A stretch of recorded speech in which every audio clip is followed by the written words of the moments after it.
Today, investing is no longer just a good practice for everyone. It is a must do. Financial independence is a necessity. In today's webinar, we're featuring Women and Investing, Empowering Towards Your Financial Freedom. My name is Ivy Han, and my pronouns are she, her, and hers. Here with me, also part of the TD Direct Investing client education team, are my colleagues, Megan Henriquez and Nugra Haruna. We'll speak about the unique challenges facing female investors who are actually female and identify as female. We'll also challenge the myth around women and wealth and provide some direction as to how, at TD Direct Investing, that we can actually help serve you on your financial journey and to your financial confidence. On that note, Megan and Nugua, thank you for joining me today in this special webinar edition. Thank you for having us, Ivy. Thank you, Ivy. Thank you for having us. So here is the agenda of the topics we'll discuss in today's webinar: the why, the unique challenges facing us as female investors, common obstacles and myths, personality traits, and finally, how to set financial goals with all of those contexts in mind. So the topic of women in investing, and this is a question for Nugua, has always been a unique and popular one. And what I wanted to ask first surrounds the why. Why is there this myth or prevailing thought that women investors are distinctly different from other investors? Yeah, so it's a great question. So the idea that the woman or the female investor faces unique challenges from the male investor is something that we researched and we wanted to share. So the reason behind our presentation today is we're talking about the why, right? So the reason we're presenting this is because statistically, it's been found that 31% of women consider themselves financially knowledgeable. So this means on the other spectrum, the 69% of women that may consider themselves not as experienced when it comes to making financial decisions. And then we've also found statistically that 60% of women aged between 45 and 54 do not have a financial plan. Financial plan is essentially you being able to map out what your plans are for the future and your intentions and how you're going to get there. So, and then finally, we actually, based on research, found out that 90% of women at some point in their life will be the sole decision maker financially. So this means that they will be responsible for making those decisions it might just be for themselves. It might also be for family members. And so the reason we wanted to host this session was because based on this number, where 9 out of 10 women will be responsible for their financial decisions, for making financial decisions for their families and themselves. We decided it was a good idea to have a session just geared towards the woman investor, just to help us get started. Great. So I understand that building the confidence certainly goes a long way when it comes to investing, for both female and male and different types of investors out there. The market today does not discriminate between investors, but historically, have there been any unique challenges facing female investors that haven't necessarily faced other investors? And perhaps we can maybe discuss and challenge some of the myths around the quote unquote women and wealth. Yes. So yes, there are certain unique challenges that face the woman investor or female investor, or us as investors, right? And so there are a few that we have highlighted. This is not an exhaustive list. So for instance, we talk about the earning less challenge. Now, it is well known that a woman will currently earns less than a man. Based on a research done in 2015, the Canadian female employee earns 87 cents compared to a male employee, full-time worker. Another challenge that is faced by the woman investor would be living longer. So statistically, a woman will live 4 years longer than a man. So the life expectation of females in Canada is 84, whereas for males it is 80. 80. If you tie that into the fact that females tend to marry younger, so they'll marry men who are older than them, this actually then provides a situation where at some point that woman will might become a widow, because the average age for widowhood in Canada is 56. Now, also when we look at caregiving, statistically, women are more likely to take on caregiving responsibilities in the family. So up to 68% of the times, women will be responsible for caregiving. And this can lead to women then taking less responsibilities at work, which could lead to them earning less, or it could also lead to them taking more part-time work as opposed to full-time work. There's also the challenge of divorce. So in Canada, statistically, 43% of first marriages will end in divorce. And this will lead to 41% of women who get divorced will experience a loss in their income. So when you think about how that will impact you as an investor, impact us as investors, it's very important that we actually go ahead and take control of our financial future to make sure that we're actually well set and well placed in case we come across these challenges. There's also retirement. So as we've spoken about, women are expected to live longer than men. And for that reason, we actually do need to put away some additional income for ourselves, just to cater for things like medical bills and for those additional years that we will live longer than men. And then finally, what we have on screen, we're talking about maternity and careers. So statistically, women will take the maternity leaves as opposed to men taking paternal leaves. And it's actually been shown that women who take longer maternity leaves are tended to they tend to be viewed on by their colleagues as not as committed to their jobs. And for that reason, women who do take more long-term maternity leave tend to experience less of a pay raise and less of a promotion. They're less likely to be promoted. So these are some of the unique challenges, and this was something we wanted to say might actually set women apart from their male counterparts. But as you mentioned, every investor does face challenges, but we're focusing today on women and wealth. Great, thank you, Nuga. What about some myths? Can you discuss and share some myths with us about female investors? For sure. So there's certain myths that sometimes might cloud the view of a woman if she wants to start investing. So, for instance, we actually just picked out three myths to share. The first one is that women are less interested in investing, when actually, on a poll that was done, 75% of women said they were interested in learning more about investing. There's also the myth that women are more risk averse, so less likely to take on risk as compared to men. And it's based on the fact that women tend to look at things more holistically before making decisions, and that's why they're viewed as more risk averse, which may not necessarily be the case. And then finally, there's also a myth that women are not as financially confident as men.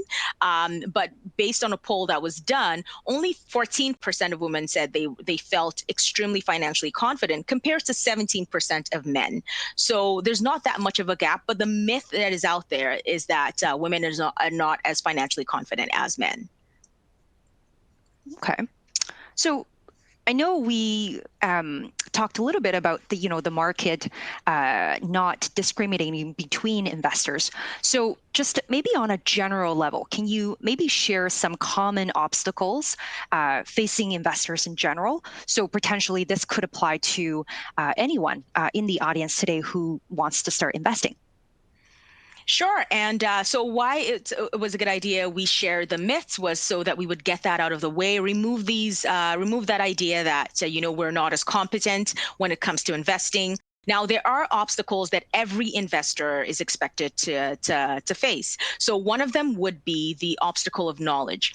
So investors might think, I don't know enough to actually start investing. And this can actually lead to investors saying, okay, maybe I need to learn everything that there is before I start investing. Now, it's always a good idea to actually start somewhere. You can research what exactly you want to get invested in at that point, and gradually start somewhere. It's important to actually take one step, as opposed to waiting to learn about the markets as a whole before you start investing. Another obstacle that investors could face is time. So there are generally two kinds of investors. There's the investor who says, well, I don't have enough time. It's already too late for me to even start investing. I'm starting too late. There's also the obstacle of an investor who may believe they have more than enough time. We have seen that there is power in compounding, where the earlier you start, the further you will go.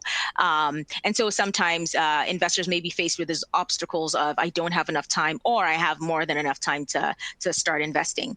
Then finally, one obstacle that is faced by all investors is money, right? So I don't have enough money to start investing. Every dollar I have right now needs to go into paying down some debt or living.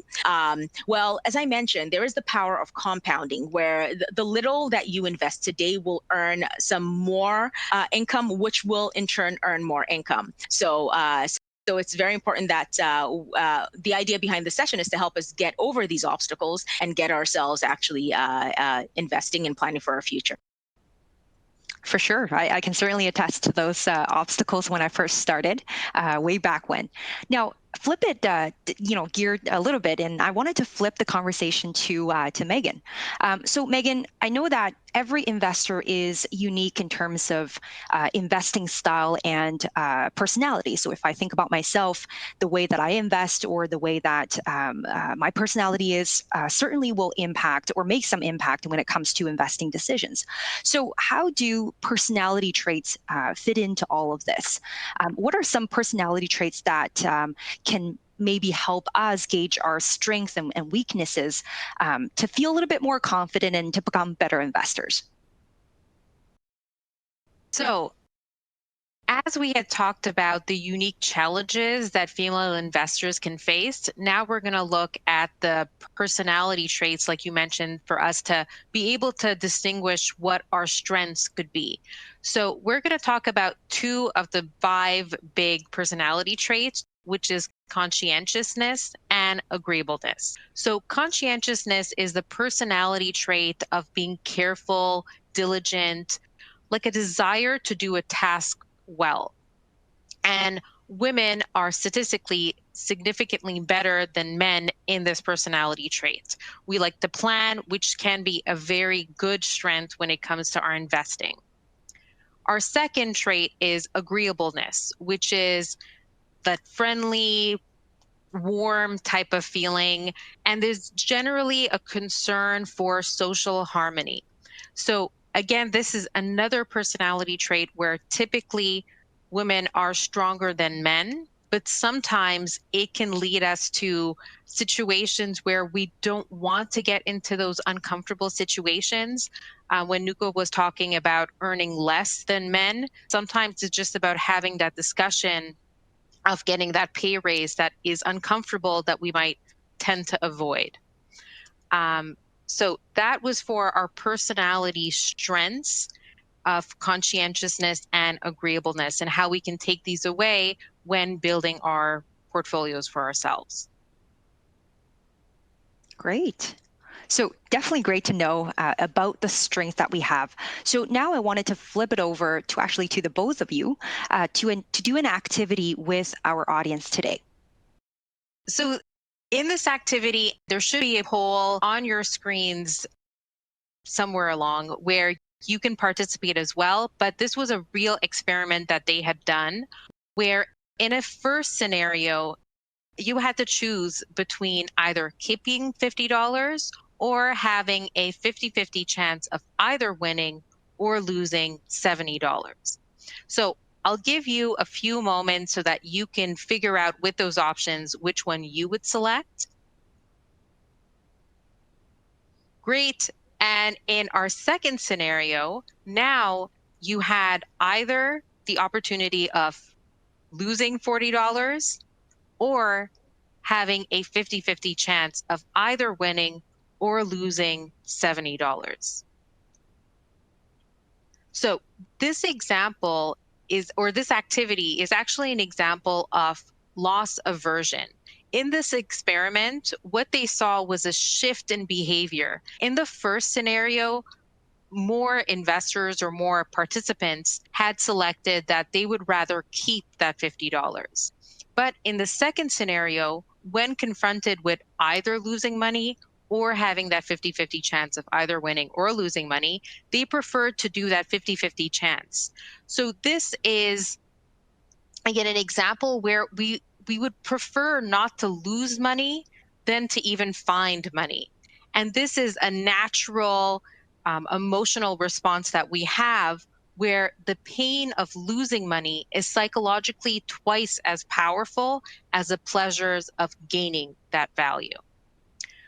Another thing I wanted us to notice from this experiment was that when confronted with losing money, we tend to act or we tend to opt for riskier options. As we saw in the scenario, in scenario two, when we could have lost $40, we chose that riskier option of potentially, well, 50% chance of losing $70.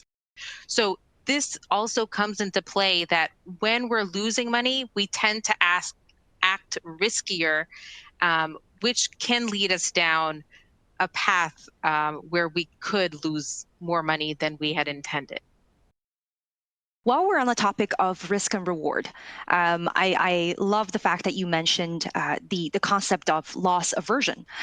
Do you mind exploring it a little bit more, Megan, and provide some examples for our audience? Yes, no problem. So the reason that this happens is that it's an emotional response. It's a real physical response that we have. Actually, back in the day, this would be a primal instinct for us, where if there was a dinosaur or a bear or whatnot, our fight or flight tends to kick in, where we either try to defeat the opponent or we run away. This same feeling is what we experience when there are drops in the market. That emotional response of wanting to sell to get out, so again, cut our losses and run as fast as possible, is experienced because we've now learned to associate money with our survival and our livelihood. So when there's a drop in value or drop in the markets, this represents our ability to survive. And that's why that emotions or those emotions kick in. Okay. So I guess my follow-up question would be, does that mean we'll always feel the volatility of those markets? So going back to the personality traits, knowing that the female investor, quote unquote, personality is a certain way compared to others, how would it help? I think it's important to be aware that this is a normal feeling that we have. So instead of framing ourselves to, let's say, look at this volatility in a shorter time span, like 5 days, if we remember what it is that we're investing for, and since we're good planners, we can actually start earlier and remind ourselves, okay, what if I changed my time frame to a longer time horizon, like a 5-year chart? Just changing that framework can reduce stress and help us not be so reactive in selling out when it might not be the best time. If we can pay some attention to this 5-year chart, we can see that in the long term, it really does tend to be more of an uphill rather than that daily volatility roller coaster. And even though there have been periods of drops, we can see that in general, it has recovered. So that brings me to my next question. So how important is it to stay invested? So based on the idea of investing for a longer term, as perhaps led to, can you provide maybe an example of someone who is reactive versus someone who decides to ride out the volatility in the markets? So when it comes to right now, we actually there's a chart, and we actually are shown historically how different investors who reacted different ways after a market downslide. where they ended up 10 years down the line. So for instance, we're starting off with a situation where, investors were up January 2008 at almost $120,000. And then with the crash that happened in the markets where about 50% of assets were lost, you'll notice the investor who pulled out, there was an investor who pulled out and just stayed out of the markets. So the first thing you'll notice in this situation is 10 years down the line, this investor is up to about $72,000, almost $73,000. But you'll see the significant difference between an investor who reacted right away and stayed out of the markets. You'll see the next investor actually did react as well, sat out of the markets for about a year, watched how the markets were doing, and then got back into the markets. And then finally, you'll see the investor who decided to just ride out the markets and ride out that volatility, as Megan had mentioned. And then you'd be able to see the importance of staying invested, at least based off of your goals. So if you do have a time frame, stick into that time frame as opposed to reacting, because historically the markets will tend to drop as well as increase. Great. So having clarified a lot of these myth and common obstacles for our audience, what is the next step? Perhaps setting some financial goals or just any goals, or if so, what do they actually look like? Right. So, as we mentioned, it's very important for investors, as investors, to have financial goals, especially tied to what Megan had mentioned about how women tend to be, better planners. We tend to be more self-disciplined. So, actually having something to help us guide our way through our finances is actually a really great idea. So, a financial goal will help us create a plan and actually take out steps that will help us reach our goals. So you'll see on the screen that we do have, there's something called a SMART goal, which essentially is an investor actually having a very specific plan, making sure that their goal is measurable. They're able to go back and keep track, see what progress they're making, make sure that goal is actually attainable. So if I set a goal for myself to say my plan is in 20 years to retire with $1 million, is that something I can do based on my income I'm earning right now or my projected income I'm going to be making? You want to make sure that goal is relevant, right? Because I may make a goal right now and say, okay, my short-term goal, I have a little goal that I'm making. I want to go on vacation in a year, and I want to make it an all-inclusive vacation, and I want to make sure I spend about $5,000. Well, if along the way circumstances change in my finances, maybe employment-wise, is that goal still relevant to me? Is something else more important come up? Maybe now I need to get married and I need to channel those funds towards a wedding fund instead. But the most important thing about your goal is actually having a time frame, because that is what ties everything back in. It actually, now you're able to measure what your progress is based on the time that you have left. You're able to see, is this goal relevant based on the time frame that I have set? And then there are different types of financial goals. Generally, financial goals would be thought about as short-term. Now, these tend to be goals that are 5 years or less. There's goals that are more medium or intermediate term, where you're looking at a time frame of between 5 to 10 years. And then anything over 10 years is considered to be a long-term goal. Now, as much as we do have examples where you might hear a lot about a retirement being a long-term goal, each type of goal, each goal is not tied to a time frame. So if I am retiring in about 2-3 years, that means for me, my retirement is now a short-term goal, as opposed to another individual who's retiring in 30 years and can comfortably put their retirement goal as a long-term goal. So the time frame for these goals will vary based on your time frame as an investor. Great. So that leads me to the last question. What are some final thoughts or questions that we should be asking today? So there are some important questions that we want to consider before we start investing, right? So one question we want to ask is, how does the investment work, right? So if I'm deciding I want to go ahead and I want to invest in stocks, I want to know what exactly a stock is, what some of the risks and the returns, potential returns of stocks are. I want to have an idea of what exactly that investment is before I get into it. then what are my goals? So once again, tying it back to that time frame, right? So if my time frame is 6 months, does it work for me to invest in a stock that maybe historically tends to experience short-term downturns? Would that actually work for me? So I want to tie my goal back into the kind of investment I'm looking at. And then yes, so the risks associated with the investment. If I decide that I want to end up investing in maybe a savings account, that is a kind of investment.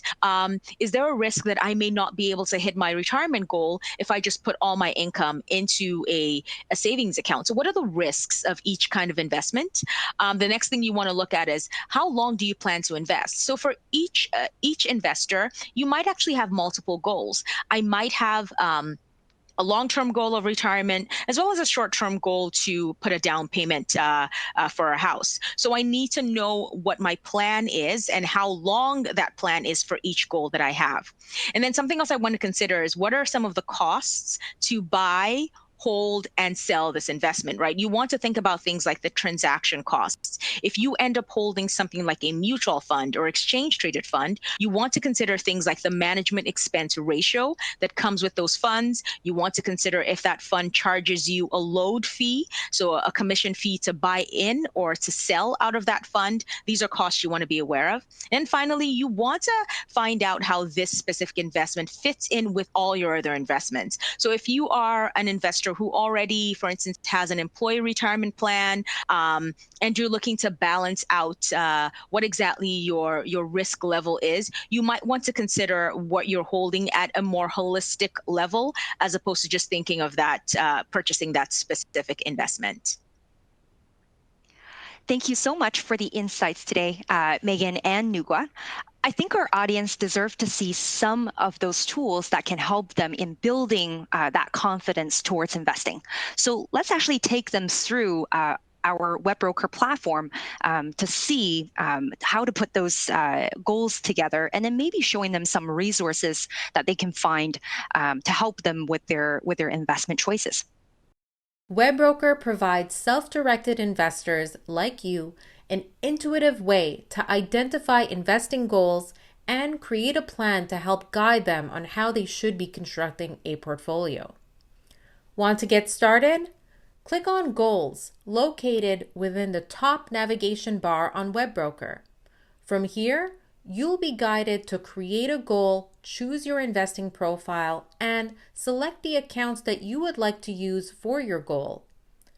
Then, you'll see an estimated projection of your portfolio growth over time based on your selections, allowing you to visualize your goal progress and make adjustments if necessary. That's it. Now you can monitor, review, and modify your goals to help you stay on track, all in one place. For more information, click on the Goals button to get started.